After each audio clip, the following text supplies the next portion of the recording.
نستعين على أمور الدنيا والدين.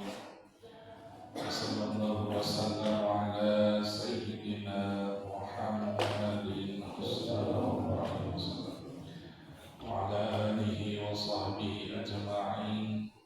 ولا حول ولا قوة إلا بالله العلي العظيم. أما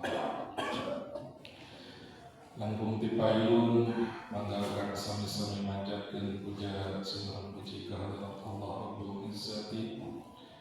Rehna alhamdulillah dina saah urang masih dipapari nikmat Allah, nikmat sehat, nikmat sempat.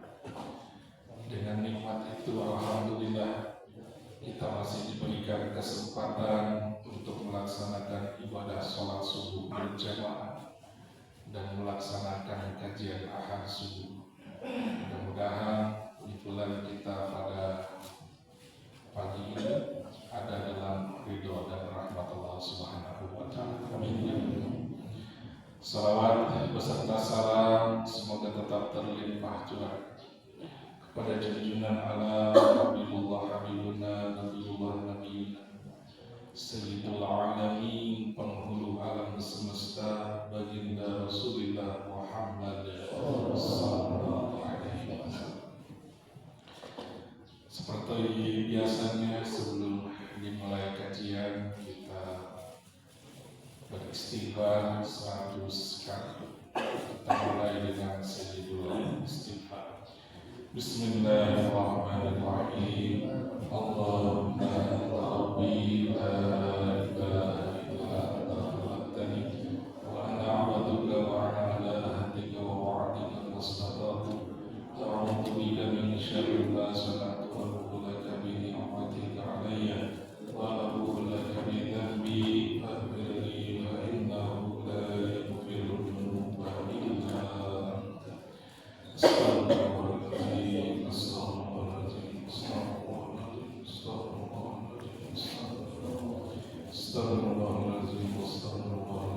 astaghfirullahaladzim, astaghfirullahaladzim, astaghfirullahaladzim, astaghfirullahaladzim,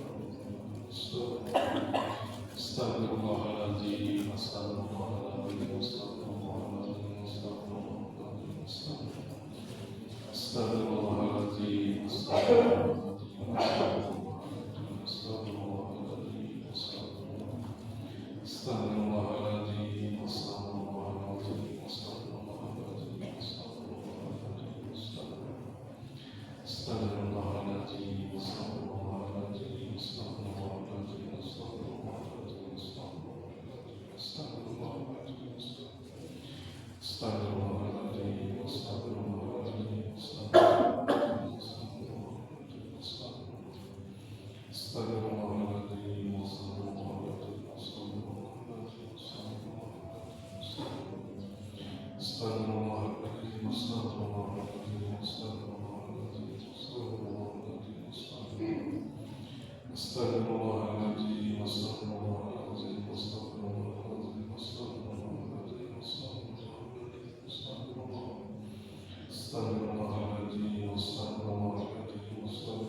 Inna Allah wa malaikatahu yusalluna 'alan nabi ya ayyuhalladzina amanu sallu 'alaihi wa sallimu taslima. صلى الله على محمد صلى الله على محمد صلى الله على محمد صلى الله على محمد صلى الله على محمد صلى الله على محمد صلى الله على محمد صلى الله على محمد صلى الله صلى الله على محمد صلى الله على محمد صلى الله على محمد صلى الله على محمد صلى الله صلى الله على محمد صلى الله على محمد صلى الله على محمد صلى الله على محمد صلى الله على محمد صلى الله على محمد صلى الله على محمد صلى الله على محمد صلى الله على محمد صلى الله صلى الله على محمد صلى الله على محمد صلى الله على محمد صلى الله على محمد صلى الله صلى الله على محمد صلى الله على محمد صلى الله على محمد صلى الله على محمد صلى الله على محمد صلى الله صلى الله على محمد صلى الله على محمد صلى الله على محمد صلى الله على محمد عدد وجهه ورضا نفسه وزنة عرشه ومداد كلماته صلى الله على رسول الله صلى الله عليه وسلم وعلى آله وصحبه وذريته وأهل بيته وكرام أجمعين شهد الله له الفاتحة أعوذ بالله من الشيطان الرجيم بسم الله الرحمن الرحيم الحمد لله رب العالمين الرحمن الرحيم مالك يوم الدين إياك نعبد وإياك نستعين اهدنا الصراط المستقيم صراط الذين أنعمت عليهم غير المغضوب عليهم ولا الضالين. Selanjutnya orang kentut Fatihah kami guru-guru orang sadaya, mobil khusus guru ibadah sebelah Muhammad Sallallahu Alaihi Wasallam. Ya jangan bosan untuk melalui maulai lebih ajar sekali terbaik melalui Muhammad Syafi'i Muhammad Abdul melalui Muhammad Syafi'i Muhammad melalui Muhammad Syafi'i Muhammad Kudus melalui Syekh Awal Muhammad Syekh Awal Al-Bantani Bismillahirrahmanirrahim Fatihah Alhamdulillahi minasyaitonir rajim Bismillahirrahmanirrahim Alhamdulillahi rabbil alamin arrahmanir rahim maliki yaumiddin iyyaka na'budu wa iyyaka nasta'in ihdinas siratal mustaqim siratal ladzina an'amta 'alaihim ghairil maghdubi 'alaihim waladdallin. Selanjutnya orang itu mengatakan dia penulis kitab Tanbihul Ghafilin Nasr bin Muhammad Ibrahim As-Samarqandi mulai As-Samarqandi bahwa Allah Ta'ala menafa'ala bihi wa bil ummi wa bil umri bil jari lahumul Fatihah. A'udzu billahi minasyaitonir rajim. Bismillahirrahmanirrahim. Alhamdulillahi rabbil alamin arrahmanir rahim maliki yaumiddin iyyaka na'budu wa iyyaka nasta'in ihdinas siratal mustaqim siratal ladzina an'amta 'alaihim ghairil maghdubi 'alaihim waladdallin. Bismillahirrahmanirrahim. Kita lanjutkan pembahasan kita yang minggu kemarin, masih berbicara bab tentang syafaqah ya. Belum selesai, mudah-mudahan hari ini selesai, nanti kita lanjutkan ke bab yang lain. Nah, Wa'an Ammar bin Yasir, kita akan bahas. Ini ada perkataan dari seseorang sahabat yang bernama Ammar bin Yasir. Siapakah Ammar bin Yasir ini? supaya kita paham apa yang dikalamkannya itu. Ini luar biasa. Ammar bin Yasir itu adalah seorang sahabat Nabi. Sahabat Nabi yang bisa dikatakan termasuk di awal-awal masuk Islam. Berarti as-sabiqun al-awwal gitu ya. Ammar bin Yasir itu ayahnya itu Yasir karena Ammar bin Yasir. Ibunya yaitu istrinya Yasir ini bernama Sumayyah. Pernah dengar mungkin ya, Siti Sumayyah. Siapakah mereka ini? Ini ada di dalam hadis yang diceritakan, luar biasa.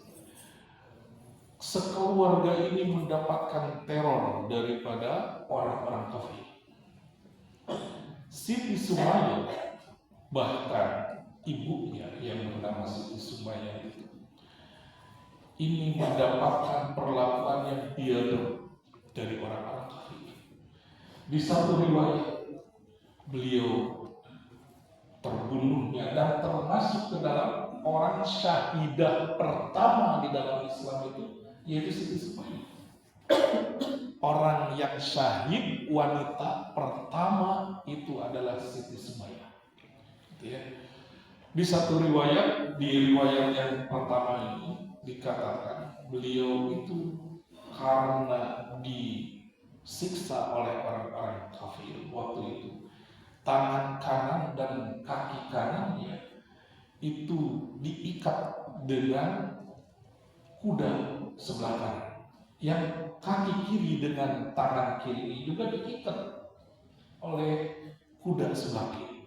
Kemudian kuda ini dua-duanya itu lari, yang satu ke kanan, yang satu ke kiri, sampai terbelahlah itu tubuh Siti Sumayyah. Ini syahidah pertama gitu ya. Ini riwayat yang satu. Tetapi ada riwayat yang paling sahih, yang lebih sahih. Riwayat yang lain mengatakan begini. Ini puntennya, ini Siti Sumayyah ini kemaluannya Bapak Ibu semuanya itu ditubles dengan tombak. Alhamdulillah ya. Tapi inilah kegigihan mereka. Kegigihan keluarga daripada Ammar bin Yasir ini. Yasir dengan istrinya. Itu perjuangan dulu itu seperti itu. Nah, kita mau perjuangannya beda. Pergi ke masjid, perjuangannya bukan dengan nyawa taruhan gitu ya. Kalau orang-orang zaman dulu itu seperti itu. Makanya terkenal sampai sekarang itu Siti Sumayyah itu termasuk ke dalam syahidah pertama, manusia perempuan pertama yang syahid yang membela agama, gitu ya. Nah, ini Ammar bin Yasir itu adalah putranya, gitu ya. Beliau mengatakan begini, ini golongan sahabat ya, Ammar bin Yasir. An Ammar bin Yasir radhiyallahu taala anhu qala. Ammar bin Yasir ini berkata berkala, salatu, ada 3 hal, majama'unna jam'ul iman kullah. Ada 3 hal yang barang siapa 3 hal ini dilakukan secara keseluruhan, maka dia sudah termasuk mengumpulkan iman. Artinya imannya sudah sempurna. Ada 3 hal yang barang siapa 3 hal ini dilakukan semuanya, maka dia itu sudah beriman secara sempurna. Ini kata Ammar bin Yasir, sahabat. Mana ya 3 itu? Yang pertama, al-infaq fil iqtar. Yang pertama adalah bersedekah ketika kekurangan. Nah, ini luar biasa kan? Bersedekah ketika kekurangan. Kalau bersedekah lagi banyak uang, itu bagus, tetapi biasa. Ada yang luar biasanya, bersedekah ketika kita itu kurang. Wah, luar biasa. Luar biasanya bagaimana? Contohnya, kita itu di akhir bulan umpamanya di tanggal tua gitu. Bagi yang hitungnya tanggal muda gitu. Tanggal tua di saku kita ada selembar yang merah 100.000 gitu. Ada yang biru 50.000 selembar, ada yang hijau 2.000. Ada keropak lewat gitu ya. Kira-kira gitu ya, ini tanggal tua. Yang kita masukkan yang warna apa gitu kira-kira? Warna merah? Oh, alhamdulillah. Itu luar biasa. Tapi intinya kadang kita berpikir, pas mau mengeluarkan yang merah, kita mikir, ini buat beli beras besok. Mau ngeluarin yang 50.000, aduh buat makan nanti malam anak istri kita. Yang mau ngeluarin 2.000, aduh masih mikir juga gitu ya. Akhirnya yang dikeluarkanlah yang 2.000 gitu ya. Kenapa? Ya itu tadi. Ini bedanya begini, Bapak Ibu semuanya, bedanya begini. Kalau kita punya uang 100.000, kita sedekah 10.000 saja, itu sudah luar biasa. Sudah luar biasa bagi kita. Kenapa? Karena kita memang nggak punya gitu ya. Bedakan dengan orang yang punya uang, saya sering mengulang-ulang nih, yang punya uang 100 juta. Kira-kira mau bersedekahnya berapa itu? Yang 100 juta. Nah, kalau mau tetap konsisten, saya selalu mengulang itu. Kalau mau tetap konsisten, yang punya uang 100.000 mengeluarkan 10.000, berarti kalau punya uang 100 juta keluarkanlah 10 juta. Lembar terus daripada itu menikah meser naon gitu tos gitu mah. Paling banter mengeluarkan uangnya 1.000.000. Kalian mesti tidak 100 juta. Coba secara kalkulasi matematika, ya, kalau 100.000 kita punya keluarkan 10.000 itu 10%. Tapi kalau kita punya uang 100 juta, 10 juta lebar, beres 1 juta, ngan ukur 1%. Nah itu luar biasa. Makanya Allah lebih menghargai orang yang tidak punya ketika dia bersedekah.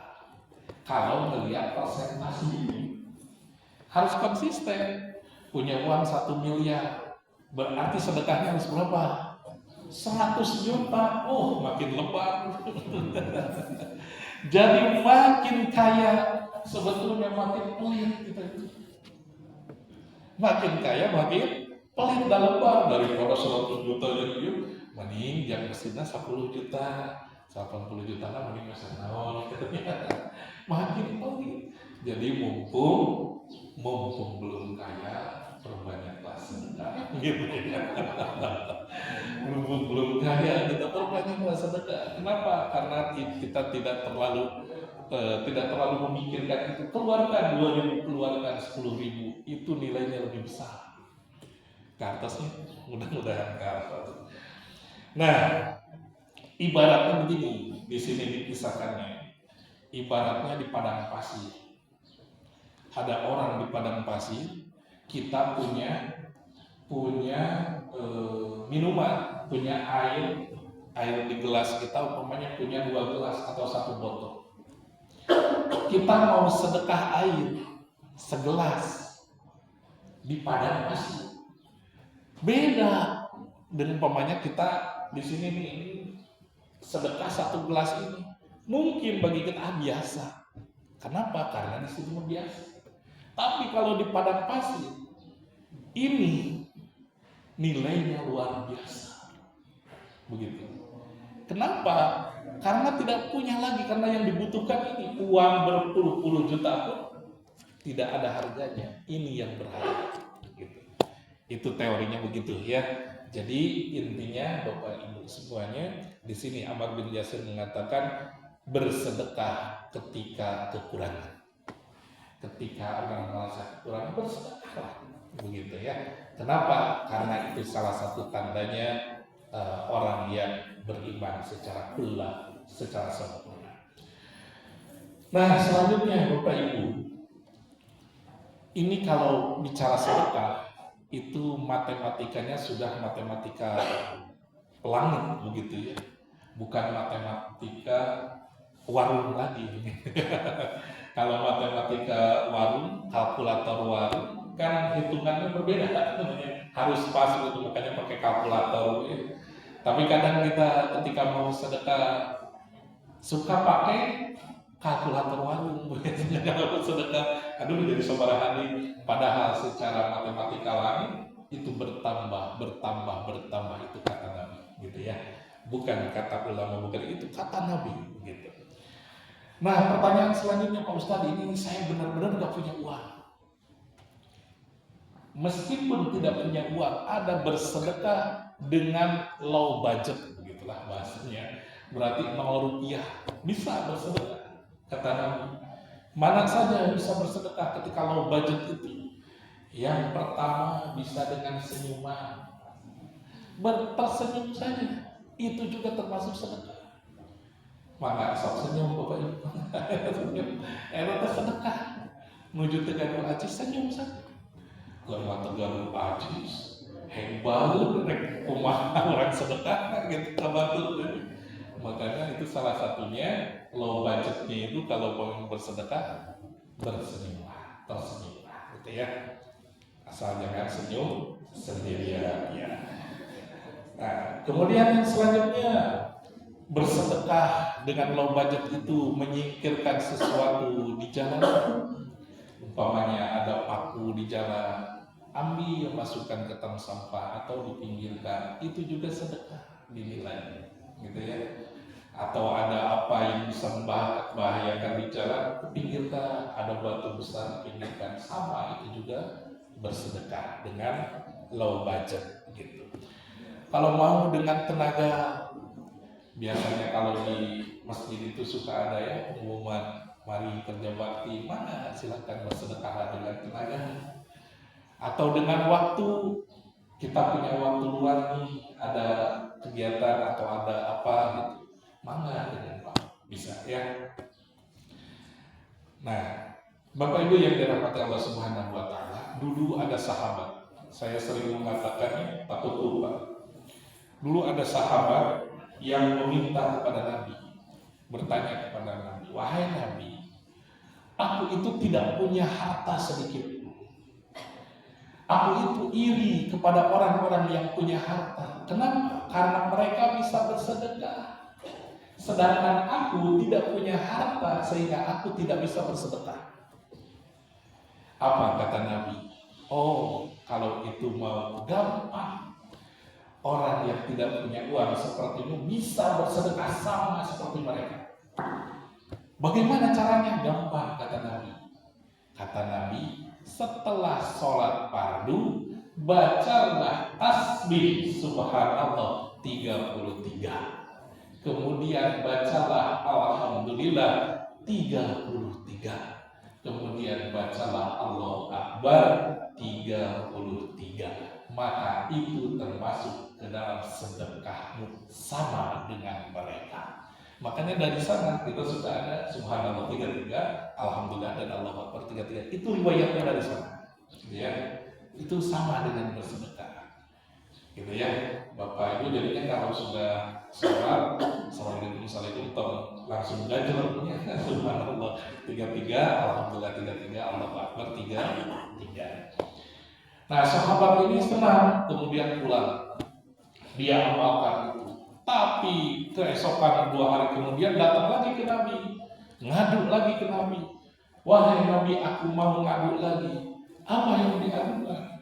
Aku sudah melakukan itu, tetapi itu sahabat yang kaya melakukan juga. Allah 33, alhamdulillah 33, Allahu Akbar 33. Jadi double. Ya Allah. Nah, bagi kita Bapak Ibu semuanya, itu minimal itu. Setelah sholat minimal itu ya, minimal subhanallah, alhamdulillah, Allahu Akbar. Itu yang kawaridnya ya, itu yang ada dari Nabi. Bapak Ibu yang dirahmati Allah Subhanahu wa taala, Kemudian yang kedua, agak cepat ya supaya beres hari ini.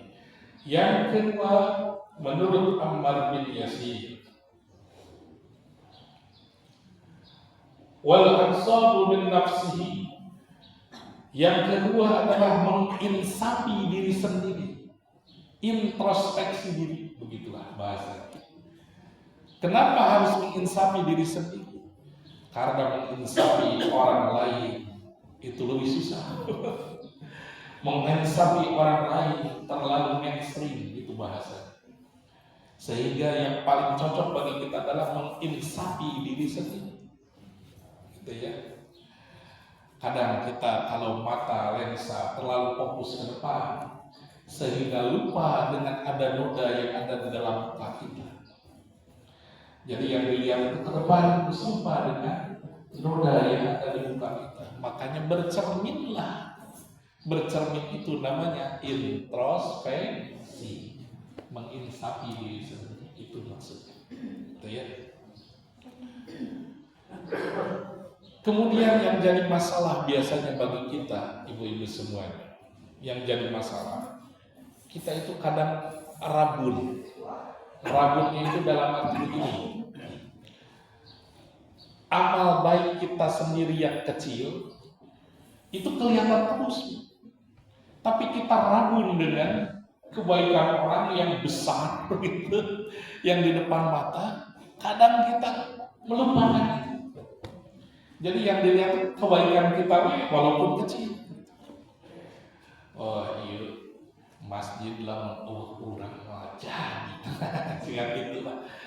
Wah iya, kajian kalau tidak ada saya nggak akan jadi. Gitu. Nah itu. Selalu pikiran itu adalah kebaikan kita walaupun kecil, selalu diingat, gitu ya. Itu yang jadi masalah dengan menginsafi diri sendiri. Nah, yang terakhir, yang biasa yang suka jadi masalah itu adalah menyalahkan alam semesta, nyalahkan alam. Contoh, datang terlambat. Nah, kira-kira jawabannya apa? Datang terlambat, macet. Nyalahkan macet. Pasti kebanyakan gitu. Satu, kunaon make telat, macet. Kunaon make telat, itu tatanggi ngantunkeun, padahal kucingna ngantunkeun. itu alasannya itu menyalahkan alam. Contoh, nah tukang masjid hujan, nah tukang masjid musim kemarau banyak debu. Nah, jadi kudu musim kumaha atau musim hujan itu kemarau itu kudu kumaha. Nah itu kadang kita itu menginsafi diri sendiri, introspeksi diri itu. Kadang kita menyalahkan alam. Tapi beda lamun batur. Kurang makan seperti itu. Dipanggil, telah datang, ini telat, oh macet. Tapi lamun batur anu gitu. Nah telat nih. Macet, alasan males kabatur gitu.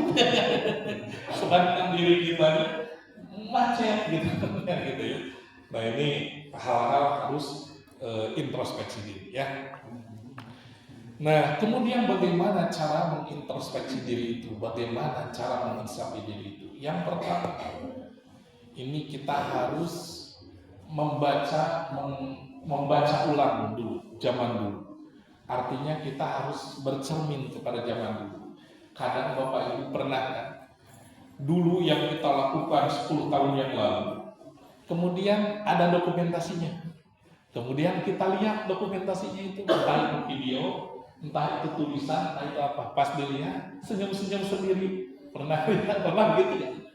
Ini dulu saya alay banget, gitu kayak dulu gitu. Pernah kadang-kadang seperti itu. Itu cermin. Berarti dulu itu saya senaif ini melakukan ini. Kadang-kadang introspeksi, ngelihat histori kita zaman dulu itu penting untuk melihat, oh ternyata dulu saya seperti ini. Gitu. Makanya itu introspeksi, gitu ya. Introspeksi salah satunya itu. Gitu ya. Kemudian yang kedua, bisa bertanya kepada sahabat. Nah, bertanya kepada sahabat. Dulu Sayyidina Umar, saya sering mengatakan, Sayyidina Umar itu dia selalu keliling-keliling. Ketika ketemu dengan sahabatnya, dia bilang, wahai sahabatku, apa yang kurang dari dirimu? Itu kata Sayyidina Umar. Tolong sebutkan hal yang kurang dari. Kalau ada sahabatnya yang kasih tahu, wahai Umar, engkau itu terlalu angkuh aja. Itu Umar disebutkan oleh sahabatnya seperti itu, dia berterima kasih, Bapak Ibu. Berterima kasih, bersujud syukur kepada Allah. Kemudian menyiapkan uang dan diberikan kepada sahabatnya yang kasih tahu itu. Luar biasa. Cobalah ukuran. Sahabatnya itu mau nonton dia, mana teh ada pelit saeutik, urusan urang ya pasti gitu. Kalau Umar mah senang dikasih tahu sama sahabatnya kekurangannya, ari urang mah kumaha? Urang mah anu leuwih hapuk nya dikasih tahu. Itu Umar bin Khattab, begitu ya. Nah, yang terakhir yang harus kita pahami bagaimana cara introspeksi diri itu adalah menyadari bahwa kita ini bukan tokoh utama di bumi ini. Menyadari bahwa kita ini kecil di muka bumi ini. Nah, kalau udah ini kita bisa introspeksi. Kita ini bukan tokoh utama yang kalau umpamanya tidak ada saya maka tidak akan jadi apapun itu. Biasanya suka gitu, gara-gara orang iya bisa jadi. Hati-hati dengan kata-kata itu. Maka introspeksinya kita bukan siapa-siapa, begitu. Makanya Bapak Ibu ini ada ilmu sedikit. Ilmunya begini. Dulu sahabat Nabi dari Abu Bakar, kemudian Umar, Utsman, dan Ali pernah ditanya oleh sahabat-sahabat yang lain. Ditanyanya begini, wahai ulama Rasyidin, begitulah, kenapa engkau tidak mewariskan sistem supaya apa? Supaya Islam itu tetap jaya, Islam itu akan terus berkembang. Kenapa engkau tidak, kenapa engkau tidak menunjuk langsung begitu? Inilah tatanannya begitu. Para sahabat ditanya begitu ya, sahabat Khulafaur Rasyidin. Apa jawaban Umar bin Khattab waktu itu? Wahai sahabatku, Islam ini milik Allah. Jadi kalau sudah milik Allah, Allah sudah tahu dengan Islam ini akan seperti apa. Jadi tidak perlu seorang Umar bin Khattab mencampuri itu. Sehingga Umar bin Khattab nggak mengatakan ini, Islam menyebar gara-gara aku. Tidak seperti itu. Karena Allah punya cara sendiri supaya apa? Supaya Islam ini tetap dikenal. Sehingga apa zaman sekarang tahunya? Coba punten ya, ini yang suka main bola, ada punten, ada Zinedine Zidane, gitu kan? Itu kan orang Muslim, tapi dengan dia seorang profesional begitu, orang-orang non-Muslim jadi tahu yang namanya Islam. Itulah hebatnya Allah. Tidak tergantung kepada satu orang. Makanya Umar bin Khattab mengatakan itu. Umar bin Khattab mengatakan itu. Islam itu Allah lah yang punya skenario untuk tetap Islam itu berada di muka bumi ini. Jadi kita hanya menggunakan peran kita aja sebagai manusia. Jadi Umar mengatakan itu. Nah, saya mah bukan siapa-siapa, begitu. Makanya Bapak Ibu semuanya, kita aplikasikan seperti apa? Aplikasikannya kita itu kecil, kita itu bukan tokoh sentral di muka bumi ini, sehingga kita merasa ya kita ke masjid, bangun masjid. Tetapi dalam hati kita tidak ada istilahnya itu lamun urang ieu ora jadi aya kata-kata itu ya. Itu introspeksi. Nah, yang terakhir, yang ketiga, apa yang dikatakan oleh Ammar bin Yasir, wa absus salam ala khalaiq, sebarkan salam di antara sesama makhluk. Nah, ini karena kita membicarakan tentang syafaqah, makanya absus salam, salah satunya itu karena salam itu adalah kasih sayang, begitu ya, mendoakan secara kasih sayang. Ternyata di sini dikatakan level sayang itu, level mengucapkan salam, memberi salam itu ada beberapa di sini dikatakan ya. Level yang pertama itu kepada sesama manusia, kepada orang tua, kepada sahabat, makanya itu biasa. Level seperti itu udah biasa, makanya salam, ucapkan salam kepada manusia. Nah, bagaimana dengan level yang kedua? Level kedua bangsa hewan, ucapkan salam. Tapi salam kepada hewan bukan berarti mengucapkan salam gitu. Tapi kalau umpamanya kita sedang makan, gitu ya, makan pecel lele umpamanya, ada kucing, tong ditajam kucing, tong disimbre kucing, atau potongkeun buntutna kasih ke kucing. Itu absus salam kepada sesama makhluk, yang salah satunya kepada binatang, begitu ya. Ataupun kepalanya potong untuk kucing, itu bentuk salam dengan makhluk. Level yang kedua kepada binatang, begitu ya. Kemudian level selanjutnya dengan tumbuhan, sama itu juga kita menyebarkan salam dengan tumbuhan, kita siram tumbuhan. Bahkan puntennya Bapak Ibu, ini saya sering lihat kadang ibu-ibu yang sudah tua begitu ya, punten yang sudah berumur, suka paling senang kalau dengan tumbuhan, sok diajak ngobrol tumbuhan teh. Mana teh cing apa tuh, cing subur gitu ya. Nah, lamun ninggalin itu urang ini kayak enak itu. Tong langsung buru-buru nelpon rumah sakit jiwa. Udah, itu lagi menyebarkan salam di antara sesama makhluk gitu ya. Nah, itu suka begitu. Nah, bahkan kita itu luar biasa Bapak Ibu. Ini level 1, 2, 3, ada yang terakhir. Dengan yang tidak kasat mata kabar kita salamnya itu seperti apa? Kadang sukanya punten sak aya gitu ya. Anu membuatkeun kita syirik. Justru ini adalah kearifan lokal. Kita itu luar biasa. Tidak masalah gitu. Tidak masalah. Gitu ya. Kenapa? Karena kita itu adalah orang yang beriman kepada yang goib. Yang salah satunya yang goib itu apa? Ada yang nama jin dan sebagainya. Gitu ya. Yang tidak boleh menyekutukan. Kalau umpamanya gitu, itu luar biasa. Makanya ya. Makanya kalau umpamanya kita ada ada lubang di tanah itu, lubangnya kayak itu di tanah atau retakan kayak gitu, jangan disiram pakai air panas, jangan. Mungkin ada makhluk lain ada di dalam gitu ya, yang salah satunya tidak kasat mata. Nah, itu merupakan kearifan lokal yang luar biasa ada di kita. Nah, itu 3 hal yang disampaikan oleh Ammar bin Yasir. Sedikit lagi ya, udah jam 6 tapi kita kan tadi telat. Supaya sekarang hari ini beres.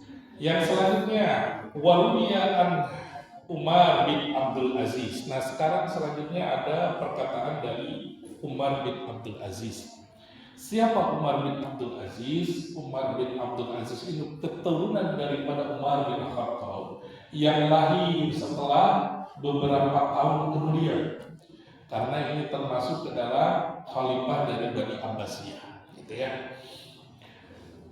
Dari Umar bin Abdul Aziz radhiyallahu taala anhu berkata, dia mengatakan ada yang sangat dicintai oleh Allah Subhanahu wa taala, itu ada 3. Yang mana yang 3 itu? Allah cinta dengan yang tiga ini. Yang mana? Al-afwu indal maqdirah. Yang pertama, Allah cinta kepada orang yang memaafkan padahal dia punya peluang untuk membalas. Wah, luar biasa. Memaafkan orang padahal dia punya kesempatan untuk membalasnya. Ini luar biasa. Coba ya, kalau umpamanya kita dimarahi bos di kantor dan dimarahi, kita nggak ada peluang untuk membalasnya. Kira punya dimarahin bos, udah langsung maling gitu kan bos, udah dipecat gitu ya. Tapi ini mah umpamanya dulu kita itu sakit hati sama seseorang, kemudian kita itu bergulir kehidupan, kitanya menjadi pejabat.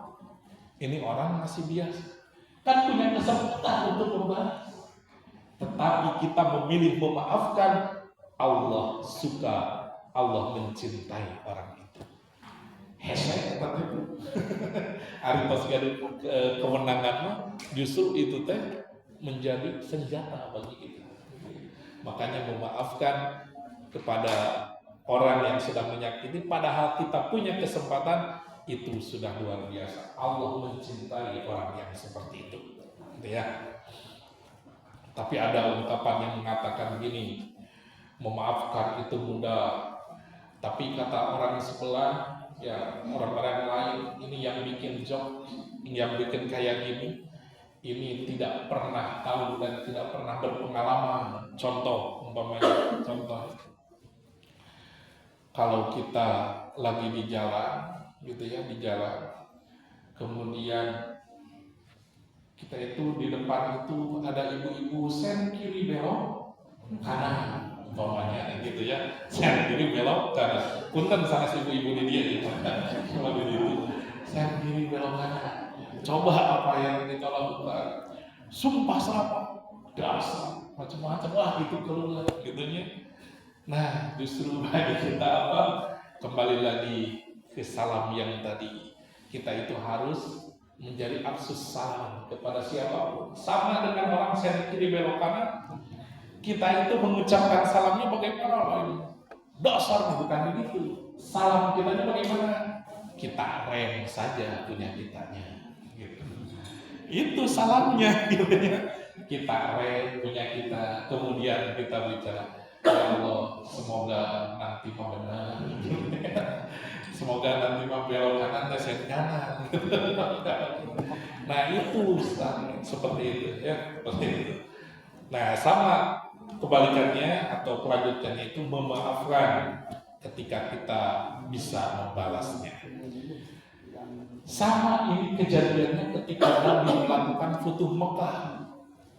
Dulu Nabi ketika hijrah itu karena disambitin oleh orang-orang kafir Quraisy, sehingga beliau itu hijrah. Ketika sudah membesar itu Nabi beserta sahabatnya kekuasaan Islam, kemudian terjadi Futuh Mekah sekitar 9 Hijriah atau 10 Hijriah begitu. Futuh Mekah, Nabi kembali lagi ke Mekah dengan ribuan pasukan. Ini orang Mekah pada ketakutan. Kenapa? Mereka menyadari mereka dulu pernah menghina Nabi, pernah mau membunuh Nabi. Sekarang Nabi datang dengan pasukan yang lebih daripada ratusan ribu. Mereka ketakutan. Mereka mengatakan celaka, kita akan dipenggal oleh Nabi. Begitu. Tapi apa yang dilakukan oleh Nabi? Nabi punya kesempatan untuk membalas. Nabi punya kesempatan untuk membalas. Apa yang dilakukan oleh Nabi? Wahai orang-orang Mekah, wahai orang-orang Quraisy, barang siapa yang masuk ke rumah Abu Sufyan, maka ia aman. Wah, lari ke rumah Abu Sufyan, aman di sana, luar biasa Nabi. Cobalah orang pernah diusir di tempat di kampung, itu orang sukses datang bala tentara, sigana langsung diumumkan di toa, diumumkan, wahai Jalma-jalma anu geus pernah kahina urang. Baris. Lalu orang begitunya ada kesempatan untuk membahas. Nabi tidak seperti itu. Itulah memaafkan ketika kita punya kesempatan untuk membahas. Luar biasa ya. Lanjut gue selanjutnya. Yang kedua, kata Umar bin Abdul Aziz, warrafaqu bi ibadillah. Wal qasdu fil haq. Yang kedua, adil ketika marah. Itu Allah mencintai orang itu. Adil ketika marah. Wah, ribuku itu. Quran mah kudu adil. Repot atau dulu. Ya. Saya tanya, ada yang belum pernah marah di sini? Waduh, luar biasa, ada yang belum. Pasti semua pernah marah.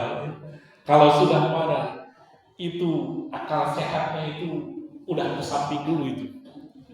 Contohnya akal sehat sudah tersamping.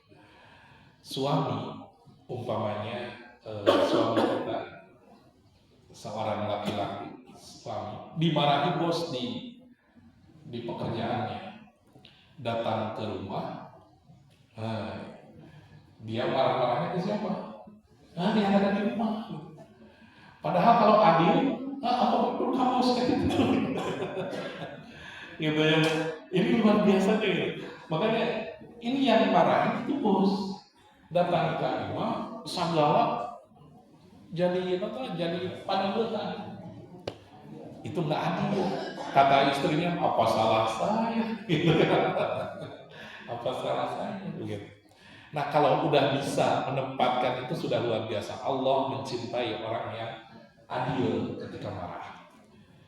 Atau sebaliknya, ibu-ibu kalau kesalnya kasahan menanti kasah kata tanggi kawargi gitu. Yang jadi pelampiasan kan biasanya ke anak. Anak menuju itu dasar main HP wae, biasanya main HP. Jadi yang pelampiasan ke anak atau ke suami itu hati-hati Bapak Ibu. Kenapa? Karena kita berusaha untuk adil ketika kita marah. Apalagi pelampiasannya kepada sesuatu yang contoh gitu ya, pelampiasannya itu yang kita dimarahin sama siapa, bermasalah dengan siapa, tetapi yang jadi sasaran pintu biasanya belum gitu. Kata pintu teh apa salah saya, begitu ya, apa salah saya. Begitu adil ketika kita marah. Jadi yang kita marah itu siapa? Jangan sampai kita tidak adil, orang yang tidak ada hubungan apapun kena semuanya gitu ya.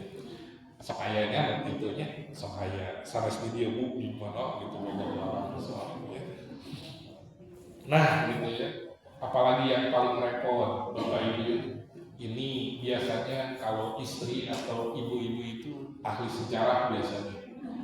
Ahli sejarahnya itu kalau ada kesalahan aja sekarang umpamanya gitu ya, sanes video itu ayah kesalahan suami, wow dasar suami ini begini, tahun 2022 oke cuma wah diungkit tahun 2022 sudah gitu, terus 2015 gitu, wah jadi diungkit anu tahun-tahun yang lalu ahli sejarah ya.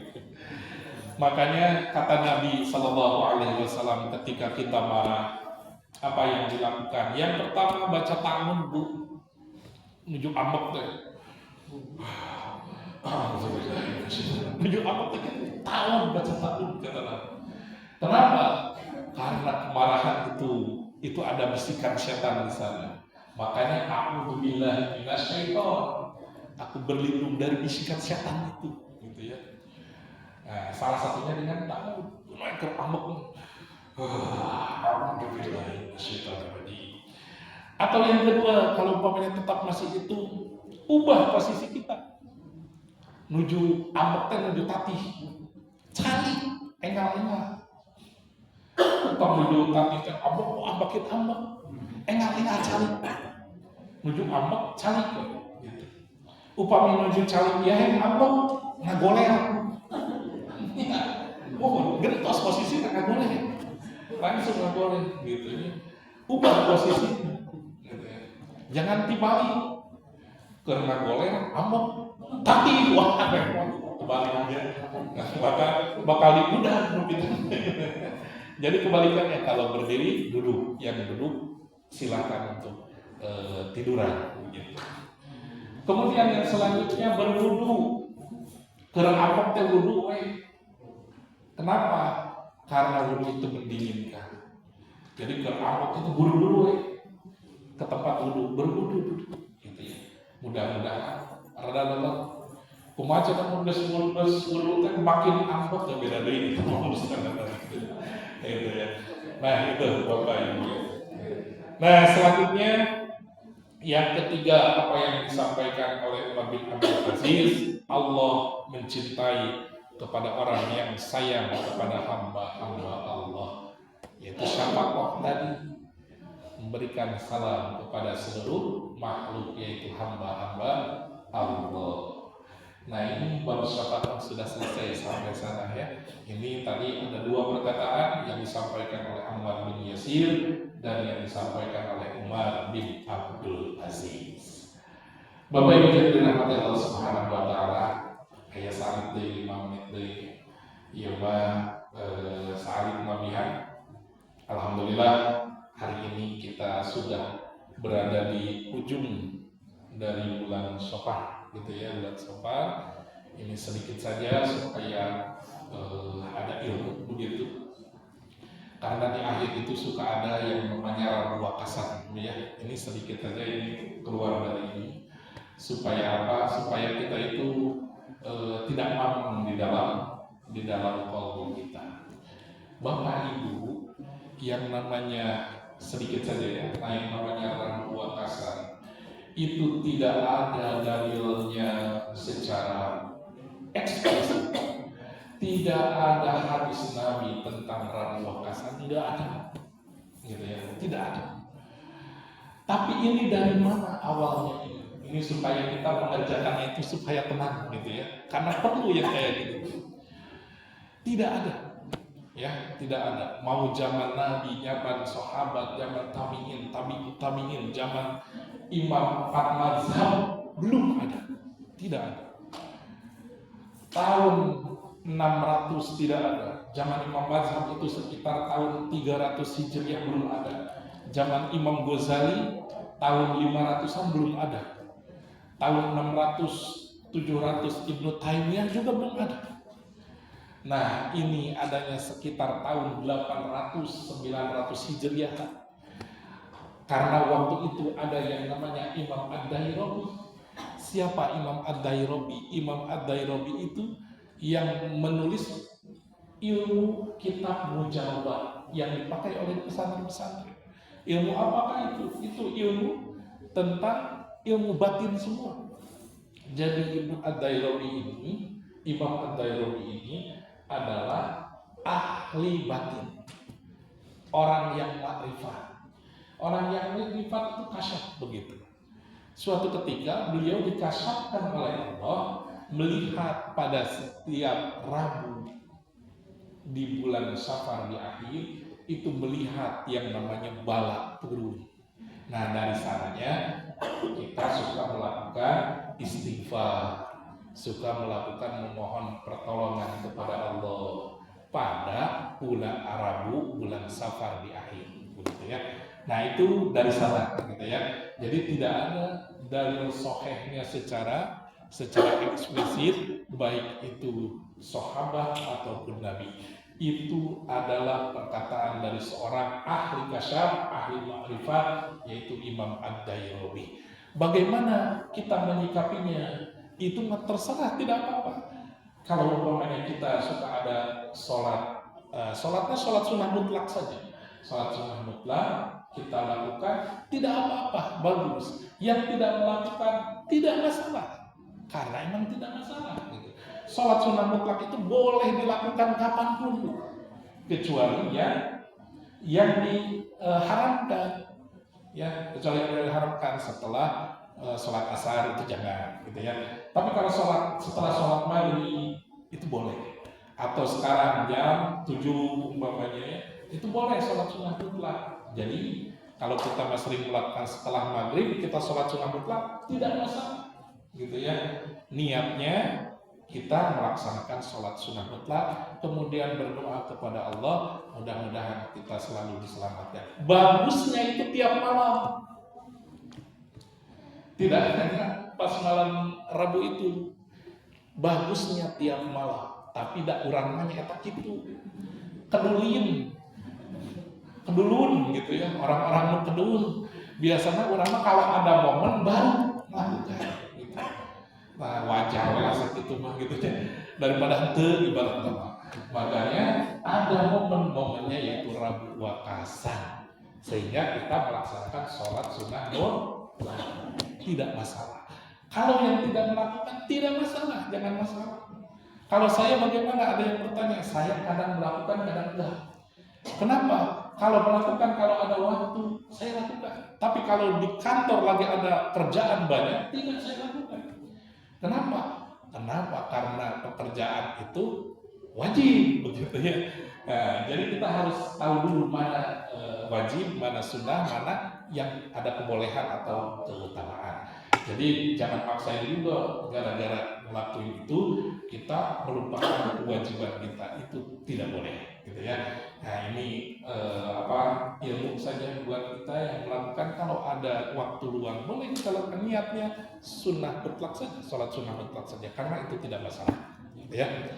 Sekarang pakinten Bapak Ibu sadayana hapunten kasuhun atas hapunten saparapan, mudah-mudahan aya manfaatna insyaallah. Minggu payung tos kalebet kana mulud pakintennya sasi mulud urang buka tentang maulid gitu ya, walaupun sering diulang-ulang tapi ternyata pas dibuka aya deui anu baruna gitu ya. Kadang kita orang buka tentang maulid supaya apa? Supaya kita itu merasa makin cinta dengan junjungan kita baginda Nabi besar Muhammad sallallahu alaihi wasallam. Insyaallah mudah-mudahan Allah barken, mudah-mudahan Allah memberikan umur kepada kita semua. Amin ya rabbal alamin. Pada saat akan ditutup seperti biasa orang zikir hasbi rabbi. Bismillahirrahmanirrahim. Hasbi rabbi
Allahumma salli ala sayyidina Muhammad wa ala ali sayyidina Muhammad اللهم اشرح صدرنا ويسر صدورنا ويسر بها امورنا فرج بها همومنا واكشف بها همومنا وقض بها ديوننا واصل بها ولنا ولد بها املنا وتقبل بها توبتنا وانصر بها حجتنا ونس بها وشفنا وارحم بها ذنوبنا وتوفق بها على صلتنا واشف بها مرضنا وارفعنا ودرجاتنا في الدنيا والاخره وجعلها نور بيننا وبيننا ومن خوفنا ومن تحتنا وفوقنا وحياتنا وموتنا وفي قبورنا واشهد وتلك يوم القيامه على رؤوسنا وسكر بها موازينا سنة وموت بركاتها علينا تنقل نبينا محمد صلى الله عليه وسلم ونحن آمنون ولا تفرق بيننا وبين وحدة من خلق وتبنينا إلى جواله الكريم والذين أنعمت عليهم من النبيين والصديقين والشهداء والصالحين أولئك رفيقا اللهم إنا نسألك من الخير كله عاجله وآجله ما علمت منه وما لم أعلم أعوذ بك من شر كله عاجله وآجله ما علمت منه وما لم أعلم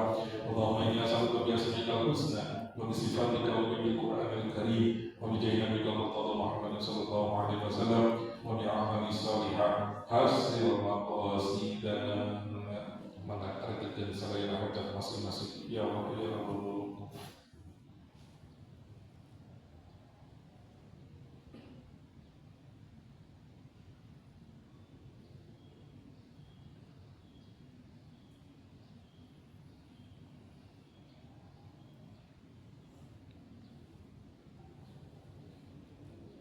Amin amin ya Allah ya Rabbal alamin. Wassallallahu ala sayyidina Muhammadin nabiyyi wa alihi washabbihi wasallam.